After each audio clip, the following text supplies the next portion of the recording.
Yeah, cool. My name is Nigel St. 42 years old. 2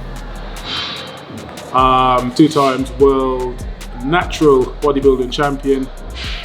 I've been competing for the last, since 2011. I've won everything from British titles to European titles, like I just said, to our world titles. So that's my accomplishment in the bodybuilding world. I started off in the Caribbean. I was born in the Caribbean, born in Trinidad, to a dirt poor family. My mum wouldn't, I hope my mum didn't find me kind of disrespectful of me saying that, but we were dirt poor. My dad was killed in Trinidad when I was 11 years old, which led to me moving to the UK to live with my auntie around 14, 15 years old.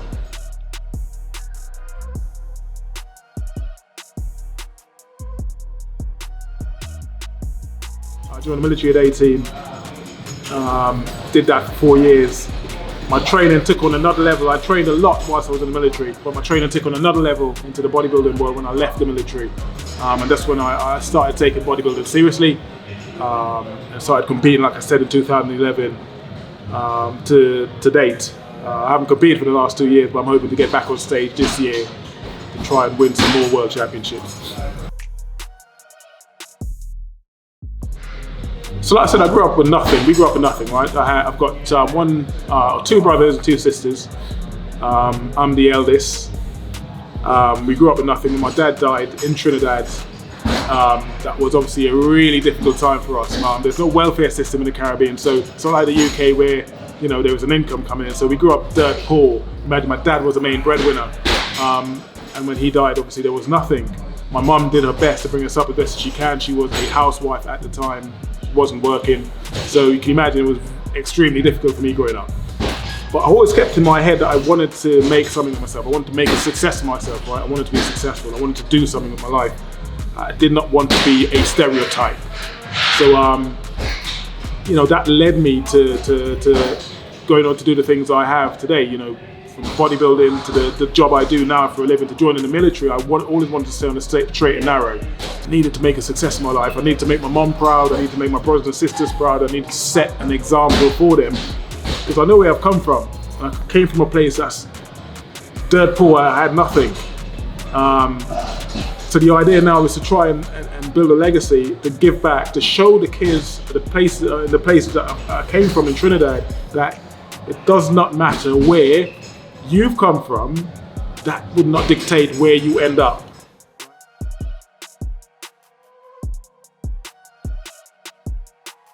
I always wanted to make a success of myself. So joining the military was a means to an end, right? At 17, 18 years old, my auntie, who I lived with in the UK, basically kicked me out of the house. So I had nowhere to go, I had nowhere to live. So I slept in my car for 2 weeks, wondering what my next move would be, having nowhere to live. That led to me researching the military, only for like I said, means to an end, so I could get myself a place to live.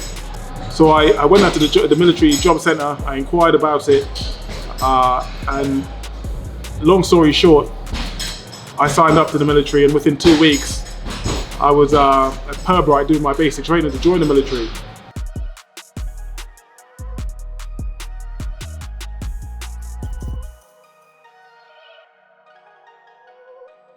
I faced a lot of adversity in the military. It wasn't easy. I remember playing football, being on the football pitch, playing for the military. I'm going back to the military now. I always remember this, being on the pitch playing a game of football.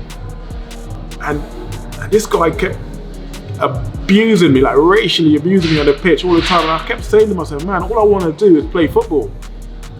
All I want to do is play football, and this guy kept abusing me and calling me names, and I wanted to, and my only thing was to use my fist, but I didn't want to use my fist. I didn't want to become ill-disciplined. I didn't want to become the stereotype, right?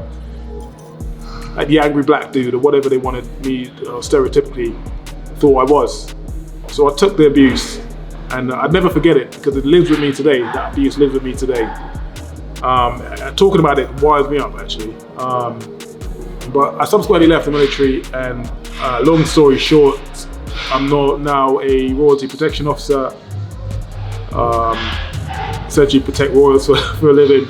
So I've come from a place of nothing in Trinidad, where I grew up eating rice and butter for breakfast, lunch and dinner, adverse poverty, to now protecting the royal family, essentially working for the Queen. So it's I've butchered the story a bit, and we've got to the end point where I am now. But it's a story of from literally from rags to riches. And if you want an example of rags to riches, then you're looking at him.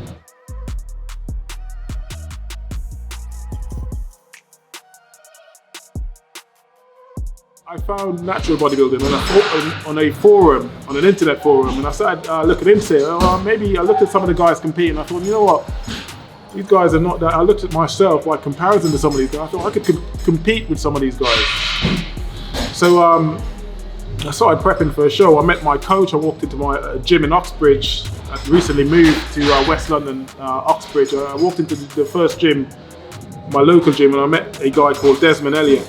I explained to him that I wanted to do a bodybuilding show. When he saw me for the first time, his eyes opened. Like little guy, I know at the time, Des was massively into bodybuilding. His eyes went double-sized, and he thought, "Wow!"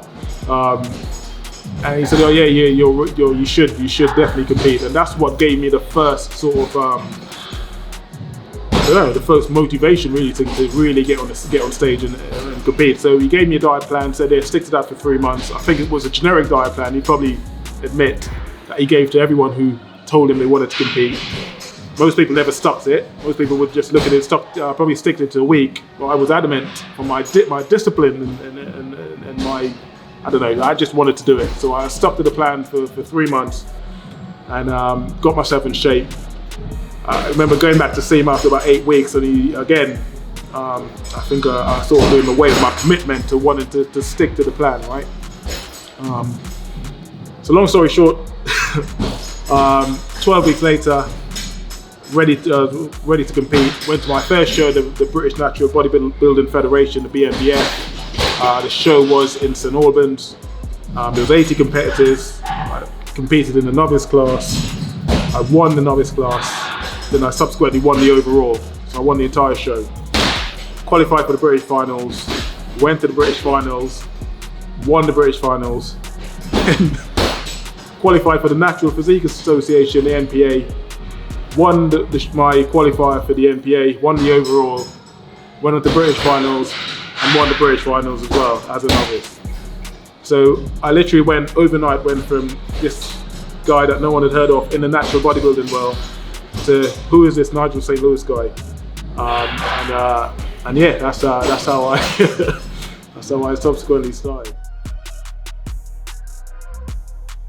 Discipline, man, it's discipline. It's probably the most, and I'm probably being biased here, but it's probably the most disciplined sport I know. Couldn't tell me of another sport where you have to eat, sleep, and go to the toilet and get rid of it. It's body, you have to live the sport, right? Literally, so prepping for a show is probably 4 to 5 months of dieting and sticking to a plan. Imagine eating fish and rice and broccoli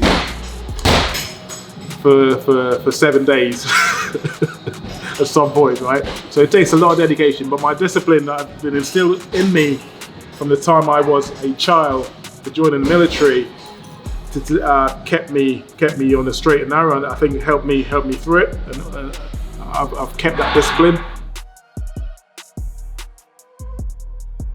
I definitely wouldn't have envisaged the place I'm in now. Definitely not.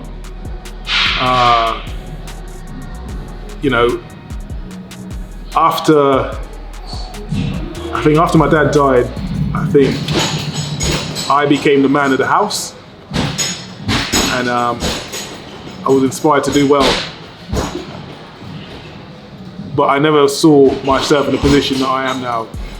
I'm glad the discipline that was instilled in me has allowed me to be in the place I am now, and I give thanks to my parents and my upbringing for that.